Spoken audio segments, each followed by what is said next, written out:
নমস্কার বন্ধুরা, আমাদের চ্যানেলে আপনাদেরকে স্বাগত জানাই।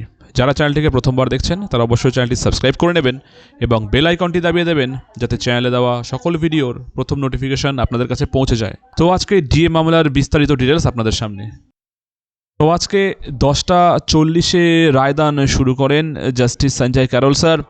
উনি আজকে যে রায়দান করেছেন সেটা হচ্ছে নতুন কমিটি গঠনের নির্দেশ দিয়েছেন। ব্যাপারটা কি, বকেয়া ডিএ যেটা আছে সেটা দেওয়ার বিষয়ে নতুন কমিটি গঠনের সিদ্ধান্ত নিয়েছে সুপ্রিম কোর্ট। অবসরপ্রাপ্ত বিচারপতিদের দিয়ে বা নেতৃত্বে বলা যায় 3 সদস্যের কমিটি গঠন করা হবে। প্রথমে সুপ্রিম কোর্ট জানায় রোপা রুল নিয়ে ডিএ রাজ্য সরকারি কর্মচারীদের অধিকার, যেটা বারে বারে আমাদের রাজ্য সরকার বলছিল যে ডিএ কোনো বেসিক প্রিন্সিপাল নয়, রাজ্যের কোনো অধিকার কর্মচারীদের কোনো অধিকার নয়। কিন্তু আজকে সুপ্রিম কোর্ট স্পষ্ট ভাষায় জানিয়ে দিয়েছেন যে ডিএ রাজ্য সরকারি কর্মচারীদের অধিকার। পুরনো রায় যেটা ছিল যে 25% ডিএ মিটিয়ে দেওয়া হবে, সেই রায়টাই কিন্তু বহাল থাকছে সুপ্রিম কোর্টে। আজকে আদালত স্পষ্ট জানায় বকেয়া ডিএর 25% মিটিয়ে দিতে হবে মার্চের মধ্যে। তাও আবার মার্চের মধ্যেই বকেয়া ডিএর 25% দিতে হবে রাজ্য সরকারকে। তবে কত তারিখের মধ্যে দিতে হবে সেটা কিন্তু এখনও স্পষ্টভাবে জানায়নি। মার্চের মধ্যে শুধু এটুকু জানা গেছে।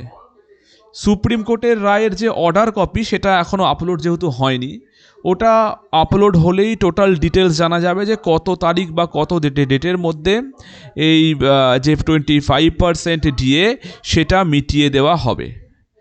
এরপরে 25% ডিএ দেওয়ার পরেও বাকি যে ডিএটা থাকবে তার নিয়ার অ্যাবাউট 75% কিন্তু বাকি থাকবে।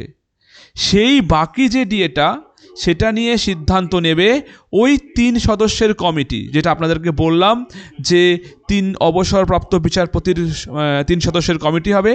তারা বাকি 75% যে বাকি থাকলো সেটা নিয়ে সিদ্ধান্ত করবে। কিভাবে সেটা দেওয়া হবে, কতগুলো কিস্তিতে সেটা দেওয়া হবে, সেগুলো নিয়ে তখন সম্পূর্ণ আলোচনা করে সিদ্ধান্ত নেওয়া হবে এবং সেই কমিটি কিন্তু তার সিদ্ধান্ত নেবে। সিদ্ধান্ত নিয়ে তারপর তারা জানাবে যে কবে এই বাকি যে ডিএটা আছে, এতটা লং যে রেঞ্জের ডিএ, সেটা সরকারি কর্মীদের মেটানো হবে। তো এই ছিল আজকের টোটাল অর্ডারের মূল সারবস্তু। বাকি অর্ডার কপি আসলে আরও ক্লিয়ার জানা যাবে কি হচ্ছে না হচ্ছে। তো এই ছিল আজকের খবর। ধন্যবাদ।